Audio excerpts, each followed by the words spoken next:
ध्यान से सुनना, उपवास कैसे रखते हैं। भूखा रहना उपवास नहीं है। भूखा रहना, कई बार हम ऐसे ही भूखे रह जाते हैं तो उपवास थोड़ी हो गया वो। कई बार गैस सिलेंडर खत्म हो गया तो पूरा दिन निकल जाए, सिलेंडर वाला नहीं आता, तो उपवास थोड़ी है वो। भूखा रहना उपवास नहीं है। उपवास का सही मीनिंग सीखना है। उपवास, ऊपर वास करना, आपका कनेक्शन उस दिन ऊपर हो, दुनिया में नहीं हो। जब आप शुक्रवार को अपने परिवार के लिए प्रार्थना कर रहे, गीत गा रहे, फिर एक समय आता बैठते हैं खुदा के पास। जब बैठते हैं, ये पहले दिन नहीं होगा, फिर ऐसा समय आता भरना शुरू कर दें।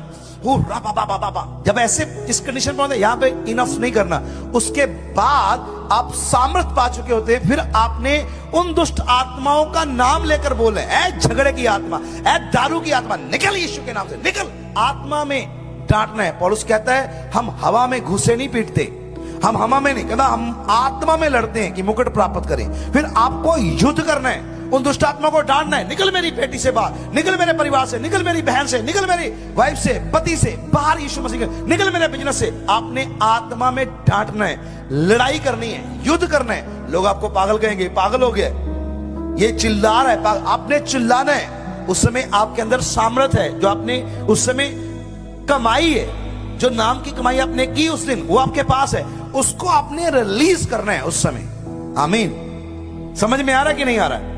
रिलीज करना है। और जब रिलीज कर दिया, उसके बाद आपने प्रभु यीशु मसीह के नाम से अंत कहां पर करना है? घोषणाएं करते हुए। हालेलुया।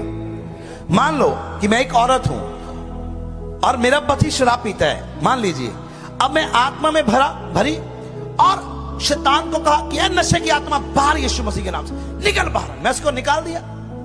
उसके बाद कहानी खत्म नहीं हो जाती। उसके बाद लास्ट पड़ाव है घोषणाओं का, कि प्रभु यीशु मसीह के नाम से मैं घोषणा करती हूं कि मेरा पति पवित्र आत्मा से भर रहा है। मैं घोषणा करती हूं मेरा पति खुद नशे से बाहर आ रहा है और अपने मित्रों को भी ला रहा है। मैं घोषणा करती हूं मेरा पति दुनिया का सबसे अच्छा पति बन रहा है। मैं घोषणा करती हूं यह तंदुरुस्त होने जा रहा है। मैं घोषणा करती हूं इसके फेफड़े तंदुरुस्त हो रहे। मैं घोषणा करती हूं कि इसके लीवर तंदुरुस्त हो रहा है। मैं घोषणा करती हूं कि इसके दांत कामयाब हो रहे, इसके फेफड़े कामयाब हो रहे। आप घोषणाएं करते जाएं, घोषणा करते जाएं, फिर आप मुकम्मल होंगे। आपका उपवास मुकम्मल होगा और आप रिजल्ट 101% पाकर रहेंगे यीशु मसीह के नाम से। हालेलुया।